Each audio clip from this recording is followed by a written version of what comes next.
Hey, Arav. Yeah, switch on your camera and we'll have to wait for Ian, okay? Um, Maybe you should ping him or something. Let him know that we're waiting so we don't have to start until he's here. Okay. So the lights coming from. Do you see those? Do you see lights behind me? Is this on the wall? Um, yeah. Do you see I can't see the lights here, but I can see the lights on the in my Zoom. Um, well, they come and go, but there was these lights. Where are they coming from? Well, while we're waiting for Ian, ping him, okay? Send him email, let him know that we're waiting, and then we're going to start soon, hopefully. On the Reddit. So I'll try. Yeah,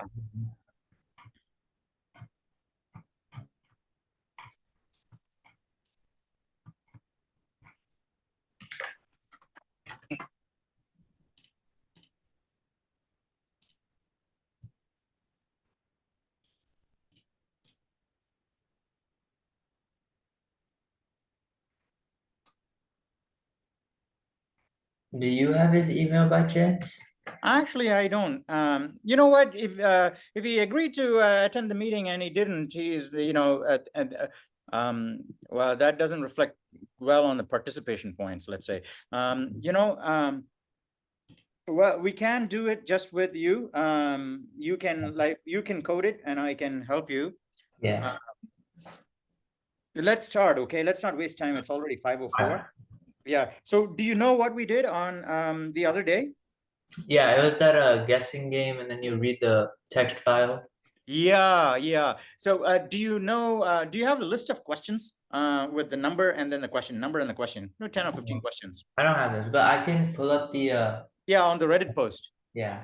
I pull it up. Those some of those questions weren't really, like what is it says some of the questions later ones, the ones that Richard wrote a program to crawl from the web or something, they were like not they were not precise enough. Like what is the height of the Eiffel Tower? But we don't know whether it's in inches or feet or meters. It doesn't say. So, but that's okay, right? You can fix those things. What we'll do is you should go ahead and code that starting from an, share your screen and code that from an empty screen, okay, blank screen, and start coding it. If you get stuck, I will let you know. Well, I mean, if you get stuck, I'm not going to let you know. But if you, after you've tried a little bit and then you say you need some help, I will help you. If we manage to get it all done in about 10 or 15 minutes, I'll take you to the next through the next step of that, which is to use argc and argv parameters. Yeah, in main, so that you can actually parameterize the program by saying, why don't we'll have to come up with a name for this program. Let's say your guess is best or something, right? Yeah. Or price is right. And then you can parameterize this by saying on the command line, you can say, uh, your guess is right, buildings.txt, right? Or your guess is right, something else.txt. So it'll draw from a different file with different sets of questions. Do you see the screen? Yeah, is this the one from before? Yeah, so you want Yeah. to erase everything. You want to erase everything. Okay. Erase everything. Yeah. Now just leave. Yeah, you can leave the questions.txt, All right? right. Because those are the ones you want. Yes. Yeah. Okay. All right. Go ahead and implement that. Now, in fact, what I will do is I'm not going to watch you, so I'm going to turn off my video or just turn the laptop around, so that I'm not, because if the professor is watching, students who will code a really bad program. Yeah. Um, so I'm not going to be in your face. But if you are stuck or if you need help, you should just call out to me, right? I'll come and help you and also explain where you're stuck. Okay. Yeah. Try to aim to finish it in 15 minutes at most. Yeah, I can try. But the thing is, I'm unfamiliar with the like importing the questions to this program. So I'll walk you through that. yeah. Okay. When you get to that place, I'll walk you through that. Is All that right. all right? Yeah. Just call out to me. Call out to me when you're there and I will come back and help you. Okay. Sounds good. All right.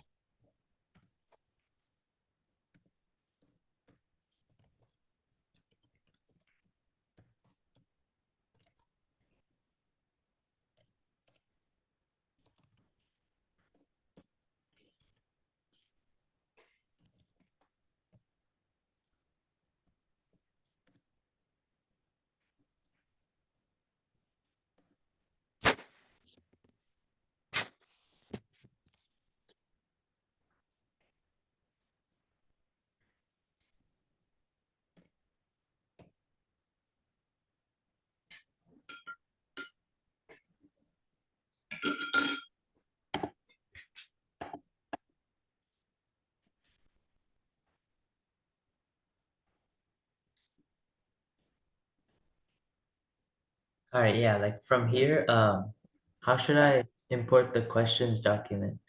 No. Oh, I see. You are asking for. All right. So in order to read from a file, you need hash include f stream. Okay. Hash include f stream.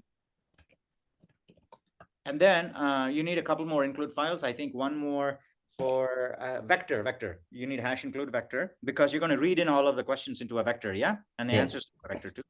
What else do you need?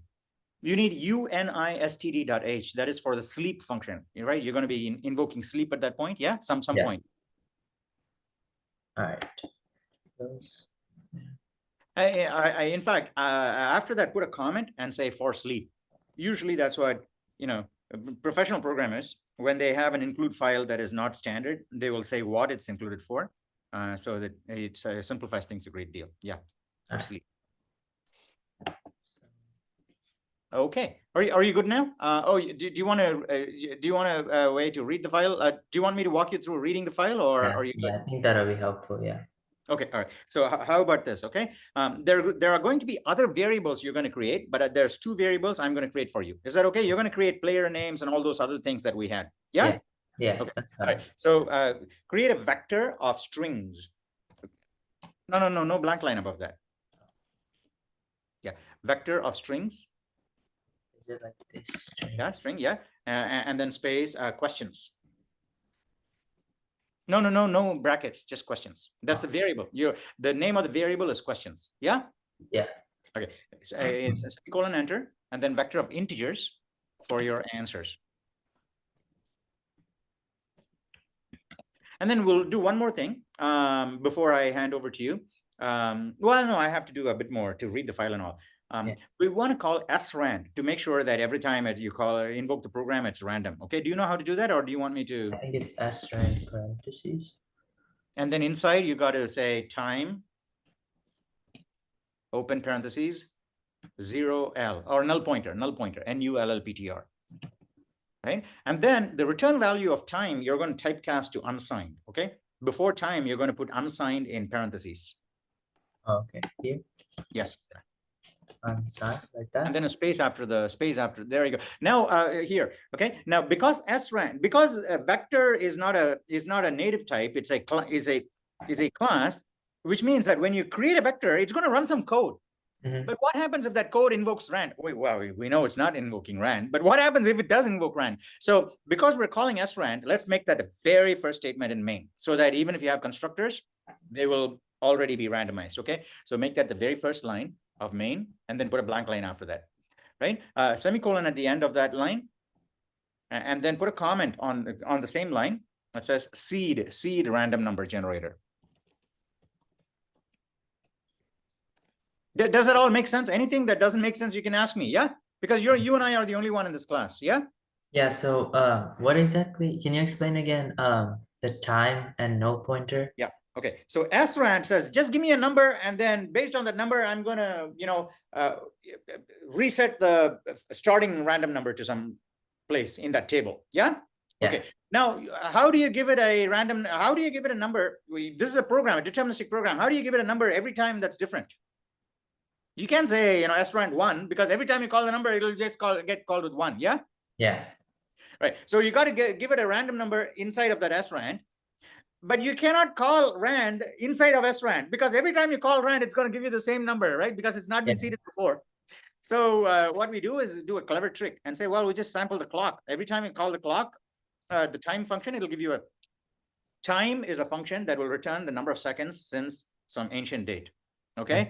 However, if you give it a pointer, which we haven't covered yet, it'll fill in that number inside the pointer, but we're going to say no pointer, null pointer. Just give me the thing in the return value. Don't fill it in the parameter there. Okay. But don't worry about it. We'll cover all of this week. Okay. When we talk about functions. Yeah. Yeah. Go ahead. All right. Now, all right. So now what we want to do is if stream. Okay. Input file stream, if stream. Space ifs, and within parentheses, you're going to say questions.txt. And that's going to be within quotes, because that's a file you're reading. Yes? Yeah. Within quotes. Now, put a semicolon there, and then put a comment there saying this could be made argv of 1 if the name of the file comes from the command line. Argv square bracket 1, not of 1. Yeah. A 0, yeah, 1, 1, 1. Right? If the name of the file comes from the command line, okay, which will, comes from the command. Okay, all right, enter. Yeah, enter. No, at the end, yeah, enter. Now, what you're going to do is read in lines from questions.txt, split it into the number, and the rest of the thing is the the question, and you're going to read in the question and the number, right? So, all right. So while open parentheses, get line ifs, comma, line. Okay. Now line is a string variable. You got to create that. So you can actually just after if stream. No, because it's close to that loop and you're not using it anywhere else. You can just say, yeah, there you go. String line. Yeah. All right. Okay. Now go to the end of the while loop and open the body. No, not Python. No, it's quick. Yeah. Okay. All right. Okay, that's fine. Now we actually need one more file to be included. So go to the place where you have fstream included, hit enter. I know where you have fstream included, hash include fstream. Yeah.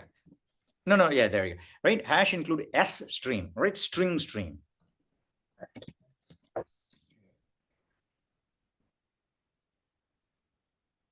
Okay, all right. Now inside the for loop, while loop, you're going to say I string stream, and then space ISS. And then within parentheses, you're going to give it the word line. Basically, the string that you read in, you're going to pass it to iString stream, and it's going to give you a stream. You can read from it now, right? Semicolon. Yeah. Enter. Now we're going to need 2 variables in here. So go inside the while loop, end of 17, hit enter. End of 17, hit enter. Right? Say string question and int answer. String question, int answer.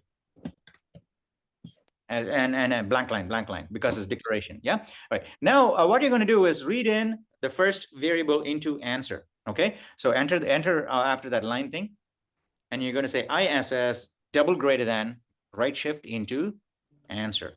Because the answer comes first in the line. Yeah. So from that stream, you're reading in an integer. Just like you're reading from CN to an integer, you're reading from ISS to an integer. Yeah. Does that make sense? Yeah. Right. Now the remaining thing to do here is to basically, yeah, you can what we can do is okay, I think we can do a get line because yeah, you can do a get line. Okay. All right. So get line ISS comma question. Okay. Yeah. All right. Now this reads the integer there and then the rest of it into the question. Okay. Now you want to stuff the question and the answer into their respective vectors, and you can use the pushback, right? Pushback. So would it be so answers dot pushback. Answers. It's a vector. Yeah.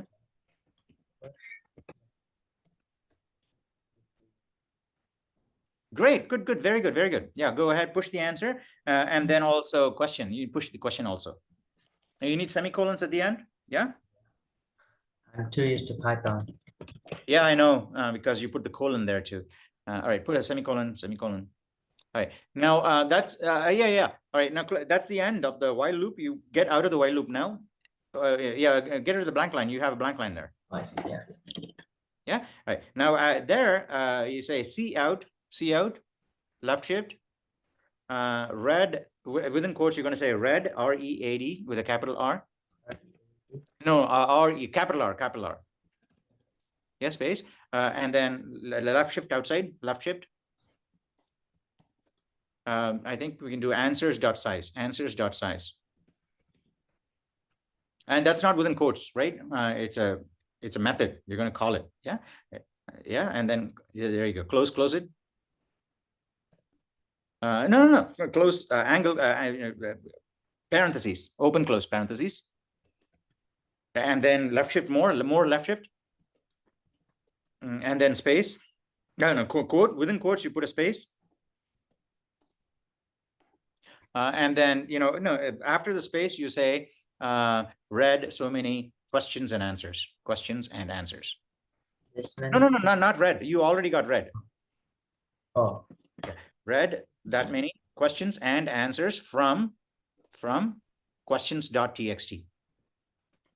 Okay, and then you need endl after that, endl at the very end, left shift endl.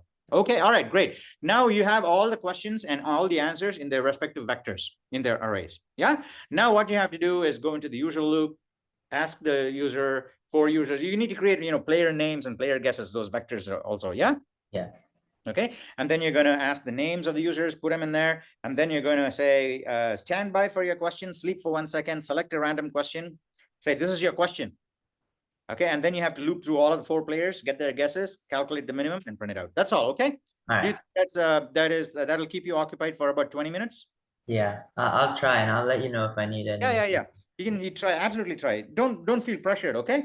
Yeah. Try, and then you call out to me if you get stuck. Yeah. Okay. Thank you.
I think I'm mostly done, but there seems to be an error that I'm getting. Can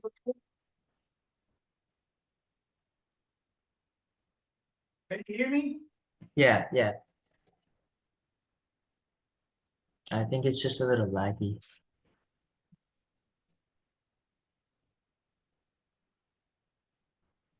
Hello?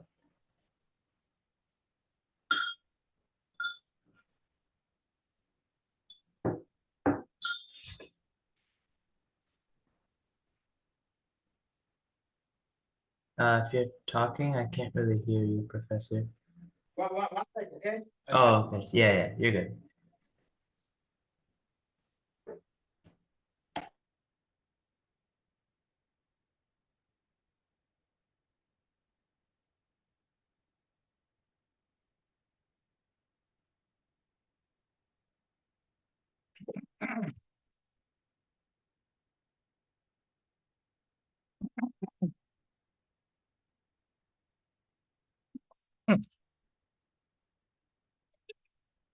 Okay, what's going on?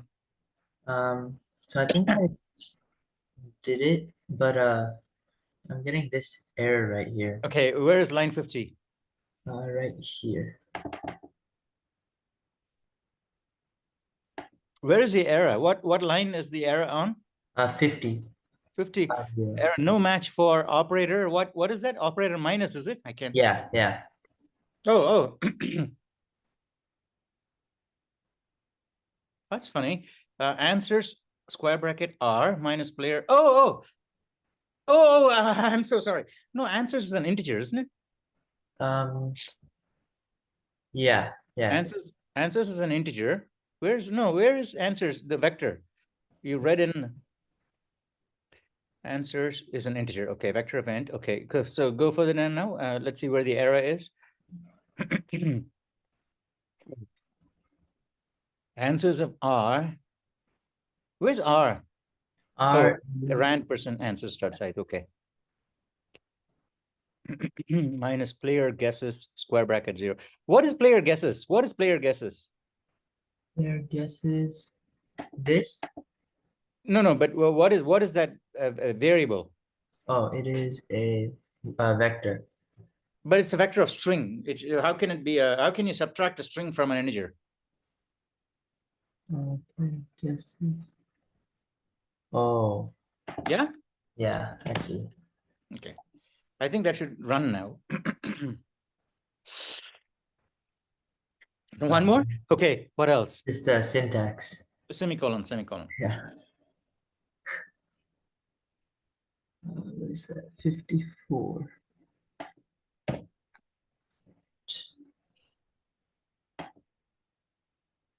All right. Hey, that's great. That's Okay. kind Well, of the two of us. Okay. Yeah. All right. All that's right. why I wished I learned C++ before Python because Python is Yeah, I think that student. Well, lots of people say learn Python; it'll do a lot of things. But yeah. personally, I this is my recommendation: is that if students just want, if anyone wants to just do ordinary programming, okay, meaning, well, you know what, application programming, not really knowing, I don't need to know the details of how things work, but I just need to put these libraries together. Python is a good choice. Hmm. But if anyone wants to do real computer science, meaning get down to the brass tacks, algorithm efficiency and use the best algorithms out there, kick ass, yeah? Yeah. Then you need to know CS, computer science. That does not C++ doesn't mean that you shouldn't know Python, but I think that the best Python programmers out there, they're also C++ programmers. They would have already learned C++, right? So, so my suggestion to everyone really is learn C++ if you're planning to major in computer science, right? First, then use that as a base to learn all of the other languages, because once you learn C++, all the other languages you can basically, well, it's all the procedural ones anyway, yeah? Because declarative and other ones, you just need to wrap your mind around how they work. But otherwise, everything will just map into assembler and C++. You can see Yeah. how things work, yeah? I see. All right, great. Now enter your name, Arav, and then the second player is me, right? So second player, Anand. All right, okay, that's fine, that's fine. Right? How come you have 4 players? Okay, R of 1 and Anand 2. R of 1 and R of 2 and Anand 1. Anand 2. Okay, all right. How many leaves does a tree have on average? That's a good question. I remember because I picked it up. All right, I'm going. All right, go ahead and guess. But I don't know what the answer is, but we'll see. I think I vaguely recall something like that. I don't know. All right, your turn. Oh, my turn? Yeah. I'm going to say 100,000. Wow. Second guess, I'll just do 1. 1. Okay. Second guess, I'll do 200,000. 200,000. The answer was 200,000? Wow. Yeah. Wow. I had no idea. I Nice. thought it'll be somewhere, somewhere around 120 or something like that. I guess 20,000 for my first possession. So that is really cool. Yeah. Anyway, it works now. Yeah. And then you can tidy it up and all, make it clean. Do you have a prompt that says stand by for your question and all? Stand by for your question and sleep for a second. No, I don't have anything. You can put you can put it in there. Right, so I'll do it after this, after here. Yeah. Yeah, you can do it there. See out.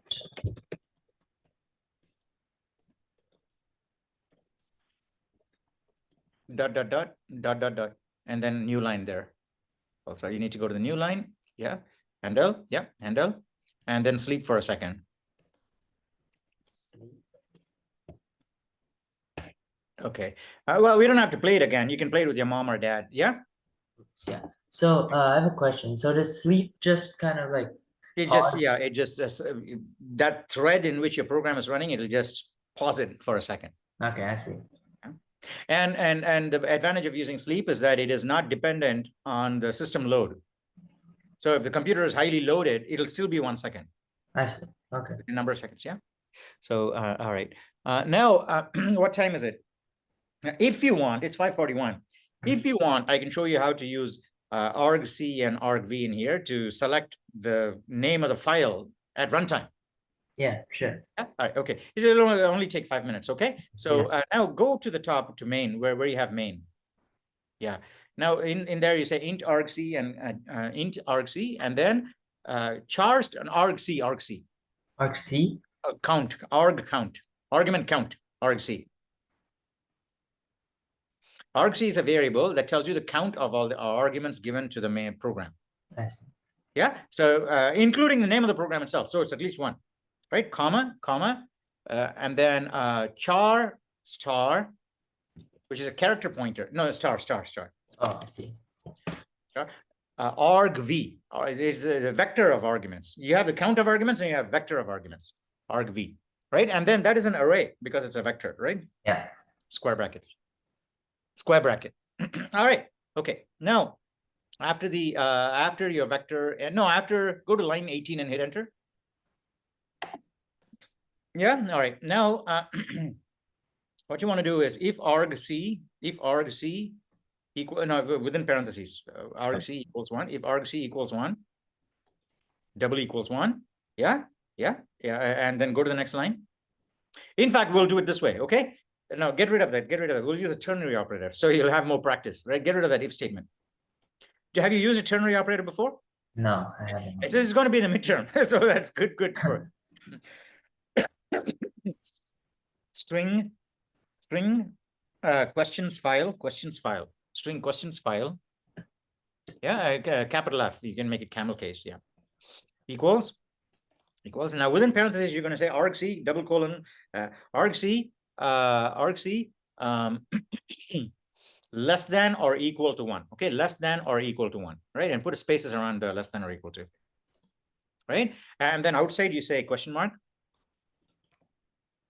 Yeah, and then space, right? If there's only 1 argument, then you know that's just the name of the file. No, nothing was given. So it's going to be questions.txt.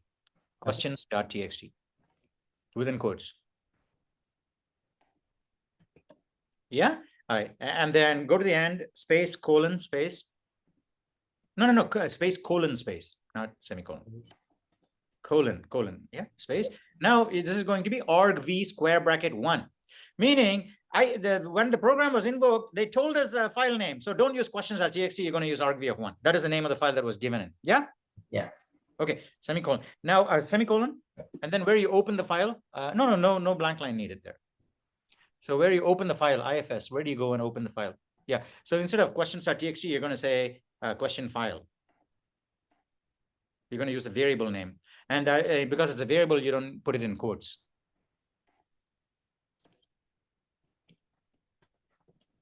Okay. Now you can get rid of the comment, or you can put a done, right? Go to the end of the command line and say dash dash done, right? So that people could know, right? Okay, great.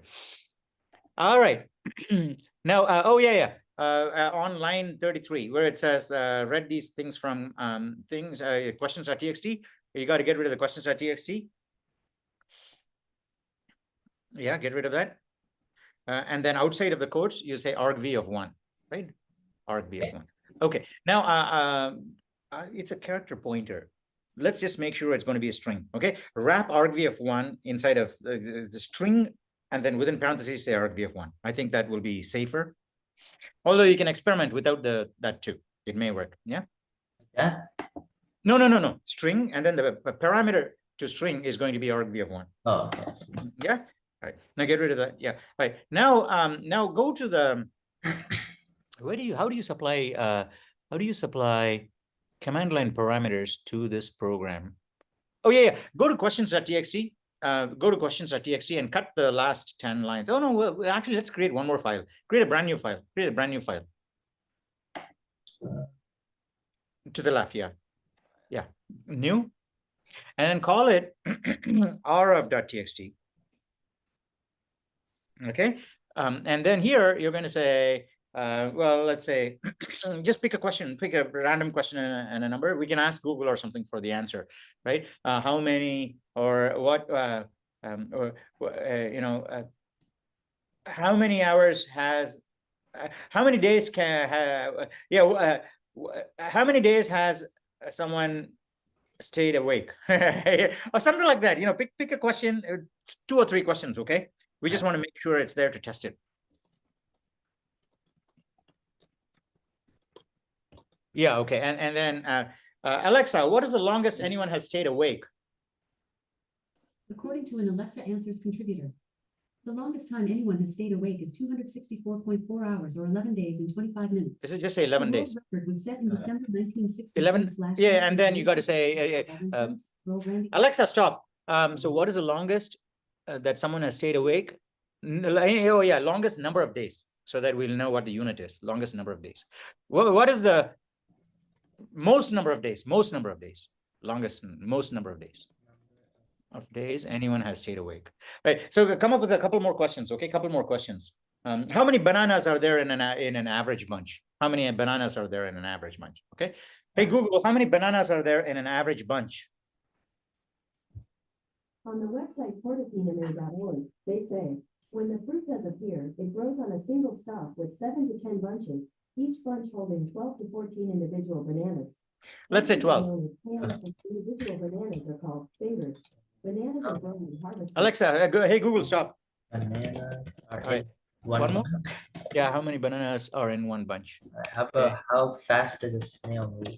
Yeah, in inches per second, right? How fast does a snail move in inches per second? What is the top speed of a snail in inches per second? Hey Google, what is the top speed of a snail in inches per second? On the website facebook.com, they say the speed of snails is around 0.5 to 0.8 inches per second. Gee, no. Yeah. It's got to be an integer. How about something else, just like that? I'll do like cheetah. Cheetah in miles. Cheetah, miles per hour. Miles per hour. I think it's 75. We'll see. Is it? Okay, great. Yeah, what is the speed of sound? All right, as here we can throw in some scientific questions here. What is the speed of sound in meters per second? I think it's 300 meters per second, is it? I don't know. Forgot. I think it's 320 meters. Let's try. Hey Google, what is the speed of sound? The speed of sound is 340.29 meters per second at sea level. 340. Yeah, and then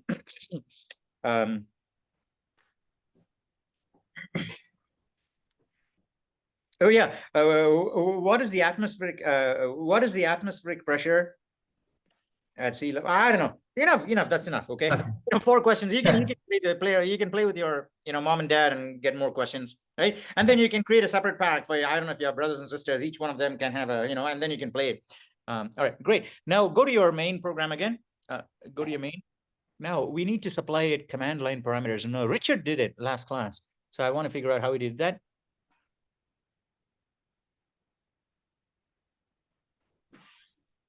Oh, settings. Go to the settings below in the console. Go to the settings. Console.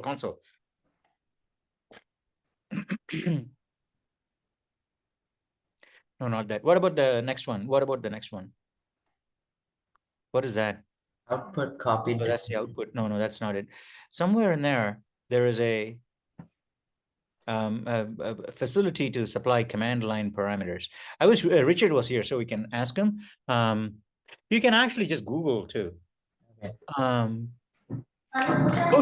there's a settings, yellow, orange. You go to the right and there's a settings right there too. Edit compiler flags. What about that info icon on the? Yeah, that one. No. Right. Okay, so we just need to go edit compiler flags. Maybe it's there.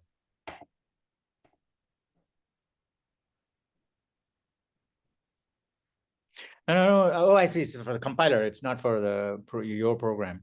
How the hell did he put command line parameters in here? Right, Google for it. Just open a tab and say, how do you supply command line parameters in online GDB? Showing pictures that match.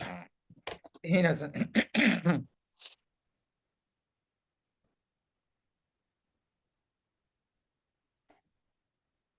Start GDB. How do you start GDB with command line parameters? I think that's what you want to ask. How do you start GDB with command line parameters? Oh, there you go. Yeah, there you go. There's a link right there. How to pass command line parameters to GDB. This is in a Linux environment. Oh, no, online GDB. Not GDB, online GDB. Sorry. No, make it one word, one word, online GDB. Okay, do that. Yeah, there you go. I think that's the one. Right. You can do this with command line arguments in the input window. Where is the input window? Scroll down, it'll probably show you. Where is that input window? Where did that come from?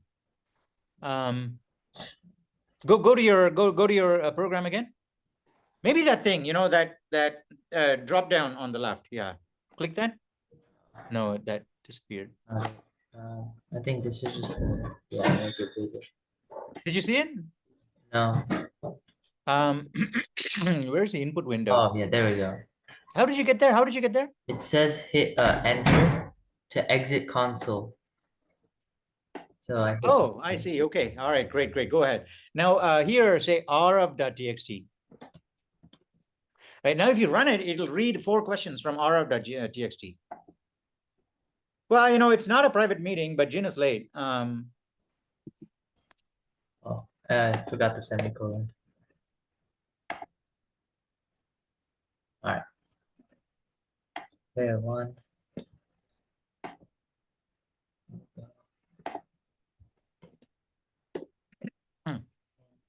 There you go. But it works, right? Now it's reading questions from RF. Yeah, I see. Right now, later on, I can show you how to. Do you know how to run? Not today, okay? We're at 6 o'clock already. But yeah, later on, maybe in class, I can show you how to run it outside of online GDB. Right? Is this a Mac or a PC? This is a Windows. Yeah, PC. Windows. Do you have a PowerShell or some Linux kind of environment on this machine? No, I don't have any Linux.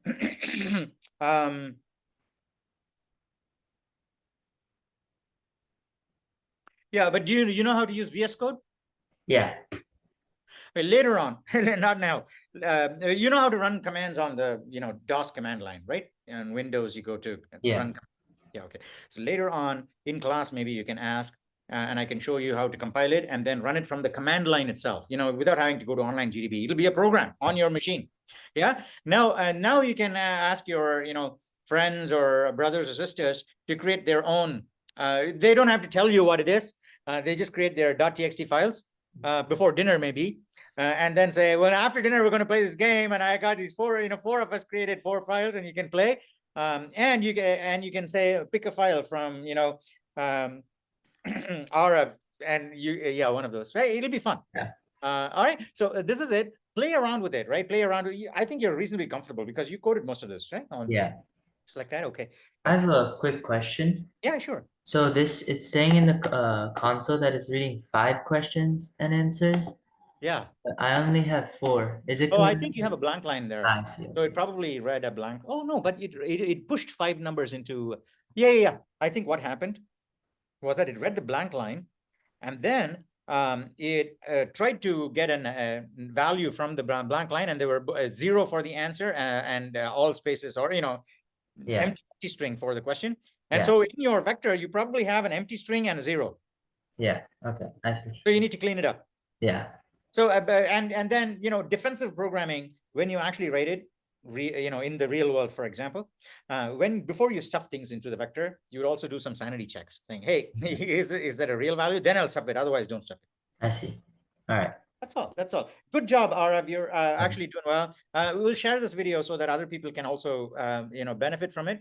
I put this, and in fact, you should also make a post in the Reddit saying, that's what I was about to suggest. we had a session and nobody else was there, but we coded this. It was fun. And here's the link, right? You can share that. And you can also say we modified the program to take argc and argv. All right. Yeah. That sounds good.